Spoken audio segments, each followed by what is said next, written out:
Prince Henry the Navigator wasn't trying to start a global slave trade. He just wanted to get around the Muslims in North Africa, find a mythical Christian king named Prester John, and maybe get some gold. Standard 15th century billionaire stuff.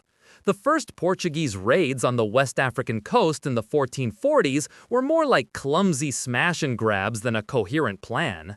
They brought back a few dozen people to Lagos, Portugal, and paraded them as trophies of a holy war. The Pope even gave it a thumbs up with a papal bull, basically saying, "Go forth and subjugate all non-Christians," which is a pretty generous interpretation of "love thy neighbor." It wasn't about a grand economic strategy yet. It was about chivalry, crusading, and proving you were more pious than the guy next door by stealing more stuff. After a while, the Portuguese realized that sailing down a coast, jumping off your boat, and trying to grab people who are faster and know the terrain is a terrible business model. It's inefficient, you lose men, and frankly, it's undignified. So they pivoted. Enter the Feitoria, the fortified trading post. Instead of raiding, they started trading. They offered European goods, cloth, metalware, guns, basically the 15th century equivalent of cheap electronics to local African rulers. In exchange, those rulers provided goods, including gold, ivory, and, increasingly, people captured from rival groups. Suddenly, the Portuguese weren't raiders anymore. They were merchants, respectable businessmen, just outsourcing the most violent part of their supply chain. How wonderfully modern of them. So, what do you do with all this coerced labor? Europe in the 15th century had a problem. It was developing a raging addiction to sugar.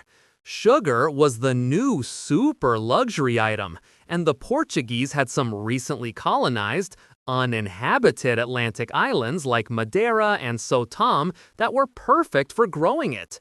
The problem is that sugarcane cultivation is backbreaking, soul-crushing work.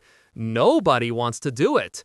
Conveniently, Portugal now had access to a steady supply of people who didn't have a choice.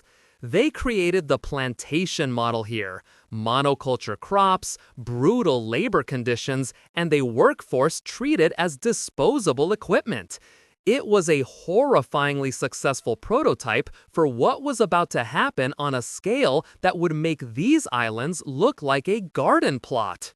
Then, in 1500, Pedro Álvares Cabral was supposedly trying to sail to India and got blown off course. He bumped into Brazil, a classic "oops, I discovered a continent" situation. At first, they didn't care much. Some weird wood that made red dye? Great. But then someone realized this vast, fertile land was perfect for sugar on an industrial scale. The small experiment on São Tomé was about to get a massive Series A funding round. The demand for labor exploded. Attempts to enslave the indigenous Tupi people were problematic. They knew the land, they could escape, and European diseases were exceptionally good at killing them. So Portugal turned to its established African supply chain, and the transatlantic slave trade went from a steady stream to a roaring, unstoppable flood. The Portuguese didn't just participate in the slave trade, they innovated. They were the logistical wizards of human suffering. They developed ships called tumbeiros, floating tombs. A tragically accurate name. People were packed so tightly below deck they couldn't stand or even sit upright. Imagine the worst flight you've ever been on. Then make it last 2 months, remove the bathrooms, and add a 15% chance of dying from disease or suffocation. Before boarding, captives were often branded with a hot iron, the mark of the trading company or the king, like cattle. This wasn't random cruelty. It was accounting. It was about marking assets to ensure proper delivery and taxation. The entire process was meticulously organized to maximize profit by minimizing the humanity of the cargo. Being the best at something horrible has its perks. The Spanish had vast American colonies, but were, by a papal decree they'd agreed to, sort of barred from direct involvement in Africa. So, they needed a supplier for the enslaved people to work their silver mines and plantations. Enter the Asiento de Negros, a monopoly contract to be the sole provider of enslaved Africans to the Spanish Empire. For several periods, Portugal held this golden ticket to hell. It was like winning the lottery, if the lottery was funded by human souls. They were not just supplying their own colossal colony in Brazil, they were the officially licensed dealers for their biggest rival. Business, it seems, transcends all national squabbles when there's enough money to be made. To feed this insatiable machine, the Portuguese needed a reliable source. They found it in West Central Africa, particularly in the kingdoms of Congo and Ndongo, which would become their colony of Angola. Luanda, founded in 1576, wasn't really a city in the traditional sense. It was a port fortress dedicated almost exclusively to the export of human beings. The Portuguese didn't just buy captives from coastal rulers, they actively fueled wars in the interior. By supplying one side with guns, they guaranteed a steady stream of prisoners of war from the other side, who could then be marched to the coast and sold. They turned the entire region into a factory for producing captives, destabilizing societies for centuries. Angola was nicknamed Me Pretante, Black Mother, because it birthed so many of the enslaved people sent to Brazil, a uniquely horrifying piece of poetry. Just when you thought the sugar industry couldn't get any worse, Brazil struck gold in the 1690s. Lots of it. In a region aptly named Minas Gerais, or General Mines. This kicked off a new gold rush and, you guessed it, a new, even more desperate demand for enslaved labor. Mining was arguably even deadlier than sugar plantations. The work involved digging in cramped, unsafe tunnels, standing in cold water for hours panning for gold, and mercury poisoning from the extraction process. The life expectancy of an enslaved miner was catastrophically short, often just 7 to 12 years after starting work. But the Portuguese crown didn't care.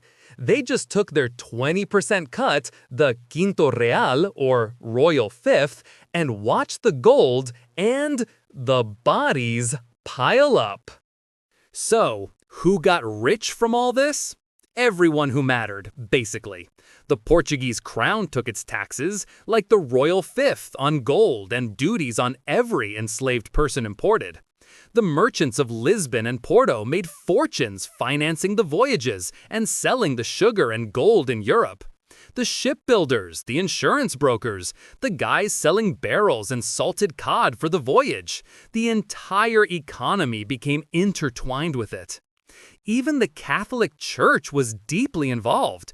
Religious orders owned vast plantations in Brazil, complete with thousands of enslaved people.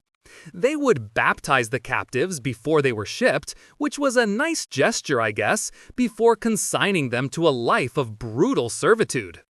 It was a perfectly integrated system where the profits flowed up and the misery flowed down and across the Atlantic. By the 19th century, the rest of Europe was starting to have a moral awakening, thanks in no small part to Britain's navy deciding to play global policeman. But Portugal was reluctant to let go. Their entire colonial economy, especially Brazil's, was built on this foundation. They engaged in some classic political maneuvering. In 1836, they banned the trade, but a massive illegal trade continued for decades.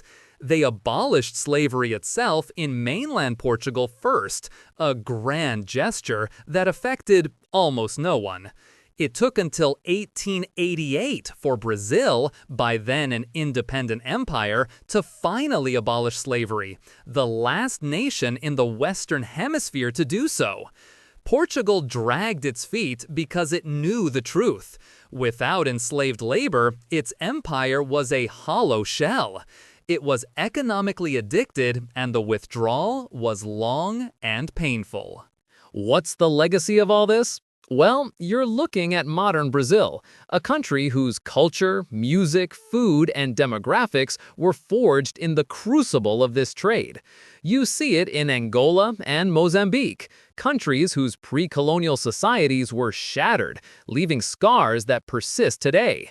And you see it in Portugal itself, a small country that punched way above its weight for centuries, funded by a system of unimaginable brutality. It's the quiet, often unacknowledged foundation of the globalized world. The wealth generated kick-started industries in Europe, while the places that provided the labor and resources were left destabilized and impoverished. A classic case of privatizing the gains and socializing the catastrophic multi-generational losses. Building an empire on the buying and selling of human beings is a bold strategy. It's profitable for a time, but it comes with a certain moral baggage and economic fragility.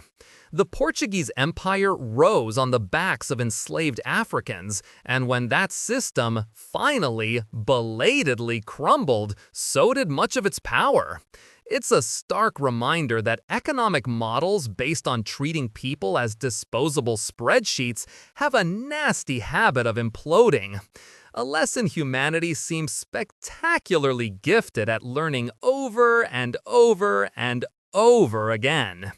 If you enjoyed this video, please like, comment, and subscribe to our channel for more historical insights.